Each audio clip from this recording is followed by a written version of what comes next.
Hi, I'm Kathleen, and I love to hike. I also have postural orthostatic tachycardia syndrome, or POTS, which is a type of dysautonomia, and it makes hiking really hard. I'm training for two reasons. One, to keep myself upright and functioning, and two, to hit an eventual goal of a 50-mile backpacking journey on the PCT, with hopefully some great hikes along the way. This video is some of my miscellaneous hikes from December of 2022. I'm not totally sure where this video series is going to go, or if I'll even publish it broadly. So I'm still figuring out some logistics and some content direction, but I'm glad you're here, so let's get to it. It's winter solstice in San Diego, and I just wanted to check in at that moment. It's my goal to get as much dirt under my feet in the next 2 weeks while I'm on break as possible. Especially when it's quiet here. I spent a lot of time thinking about the people who used to live here before we stole the land. And there's some really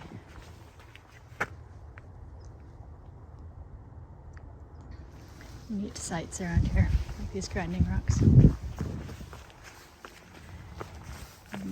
You can imagine just hanging out here and doing your work for dinner. Today actually was not easy. I got my booster the night before last for the bivalent shot for COVID. And as someone living with autoimmunity and weird reactions to medications and drugs, that's always a little bit scary. But I kind of have to weigh that with the options of not getting it. So I think my body's a little bit extra tired today, but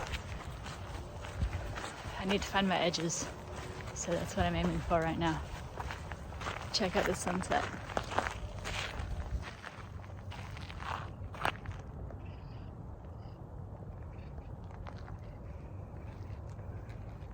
So I haven't really decided how much of my story to preload this with, but when I was at my worst, I could hardly get up and walk across the room. Could only stand for a couple minutes at a time. I'd just start shaking and come very close to passing out. Couldn't really be alone since I was kind of on the verge of losing consciousness constantly. So when that happened, and after I was diagnosed with celiac, because I figured that would be a turning point and I would start to feel better. Felt a little bit better, but still had a ways to go to figure out what was going on. I created a list of goals, and the first thing on the list was to walk to the end of the driveway and back, unaided and by myself. The second was to walk to the end of my street and back by myself. And the third was to walk around the block, unaided and by myself. It took me a little while to do those things, but eventually I was able to.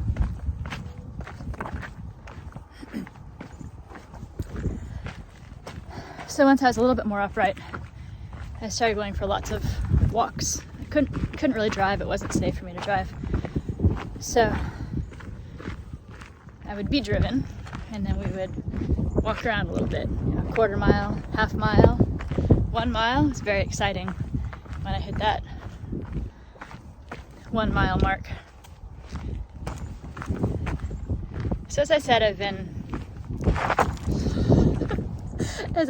hiking a little bit in mission trails for the last 17 years or so, but I hadn't been on many of the trails.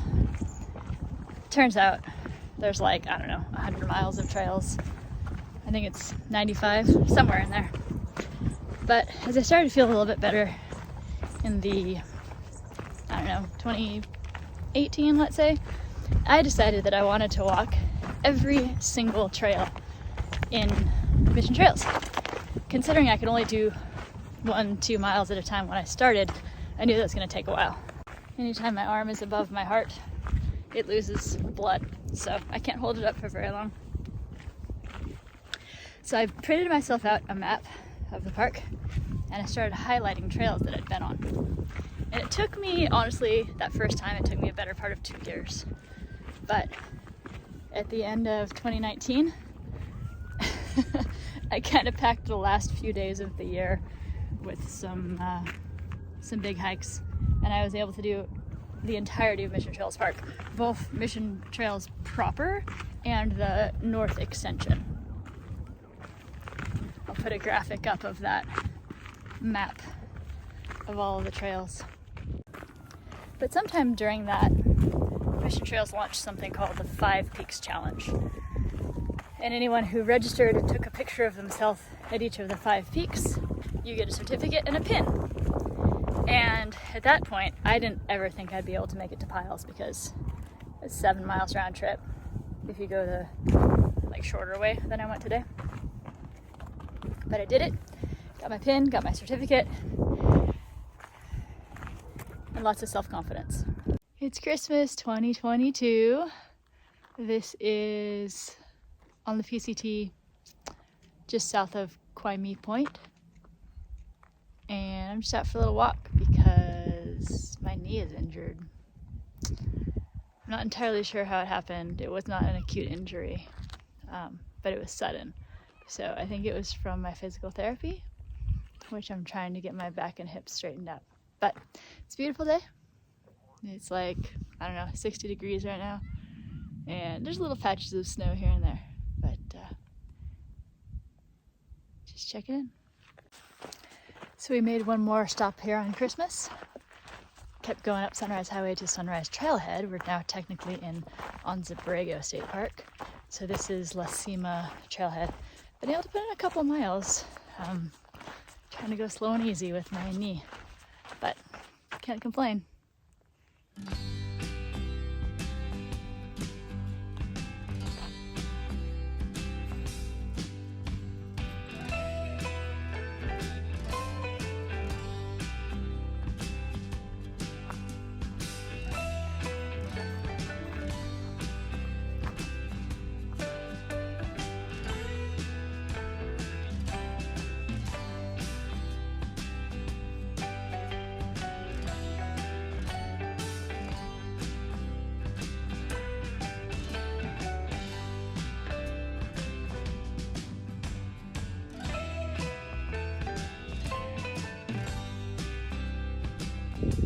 The sun just set, and the color of her hair is incredible. It's a little bit more pink than that in real life. The phone puts just a bit of an orange cast to it.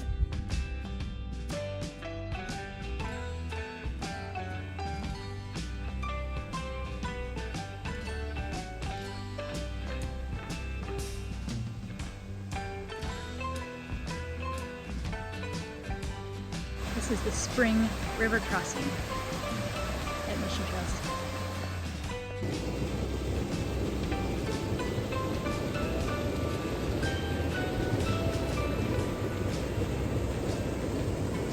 So there are 0 FDA-approved drugs for POTS. There are a handful that exist that different people take. A lot of them have, side effects. One of them is a steroid, so if you want to do that your whole life, that's a choice. Some people take beta blockers, but as someone with low blood pressure, it's not a very good idea for me. There are some that control heart rate, but they don't do much for the other symptoms. Fatigue is my worst symptom. Someone explained it on the Dysautonomia Facebook post in the last couple days as having the flu. That just fatigue that you have when you have the flu. But since exercise helps some of us, the only cure for the flu is to go to the gym. So constantly going to the gym with what feels like having the flu, just so that you don't get worse. Having orthostatic intolerance means that when I stand up, everything malfunctions. The blood doesn't get to my head.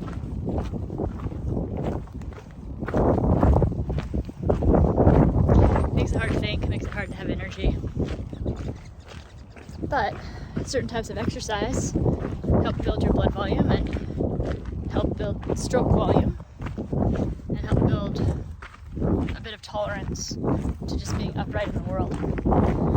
So after I had my diagnosis, I started something called the Levine Protocol. It's actually the CHOP modified version of the Levine Protocol. So Dr. Levine was wrong when he said that people who have POTS have hearts that are too small. Coined the terrible moniker Grinch syndrome. Get it? So, while that was incorrect, he did come up with an exercise protocol that started with recumbent exercise. So we're talking using a rowing machine or a recumbent bicycle. Since I rowed in college, I thought, well, let's try the rower.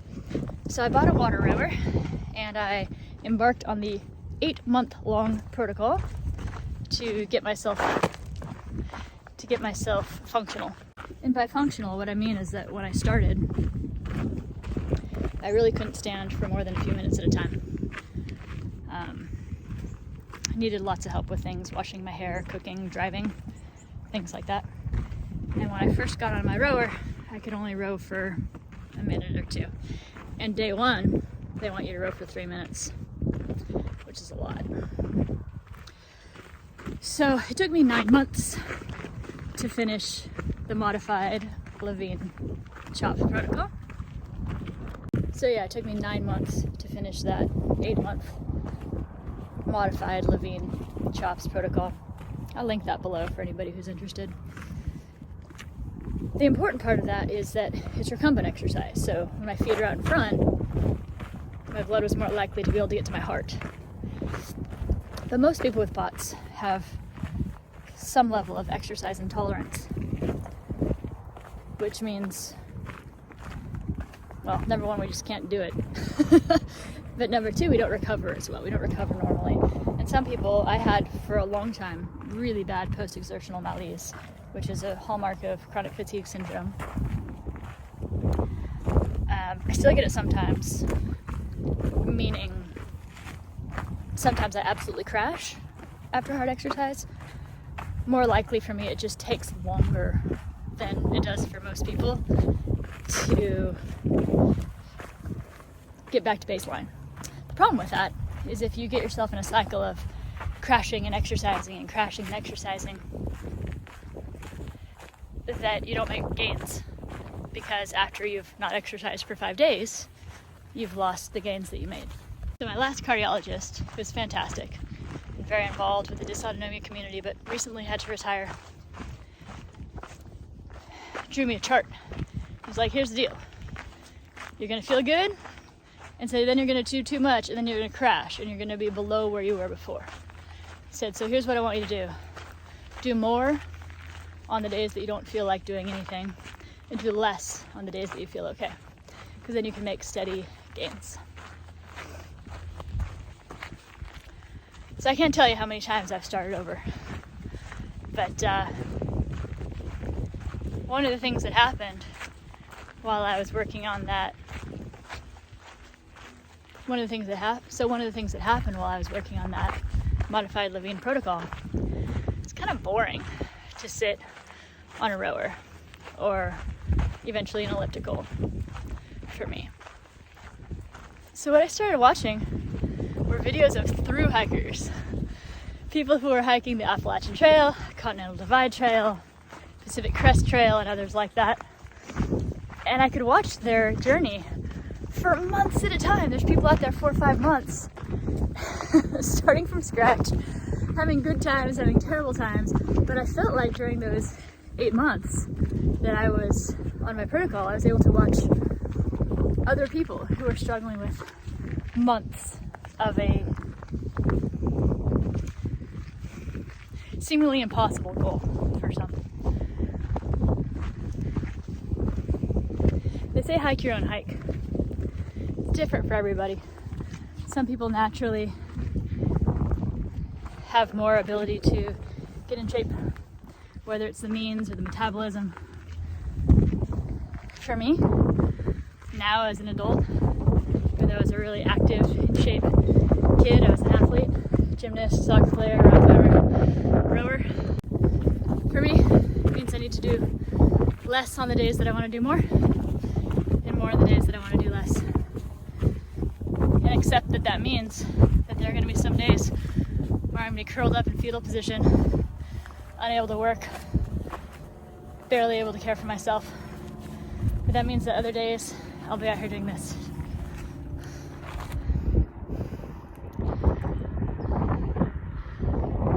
So after I finished my goals of being able to walk the driveway, walk around the block, and then that 9 months of the 8-month protocol,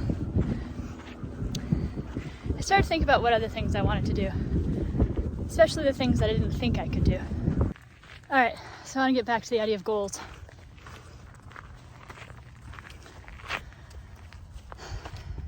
When I was watching the thru hikers, I became just a little bit obsessed with the idea of doing a big hike.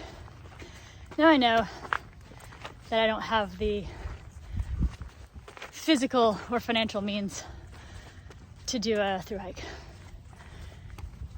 but I want to get back to backpacking. Did it when I was a kid, did it when I was a teenager. I miss it, and I feel like I missed out. So like I said before,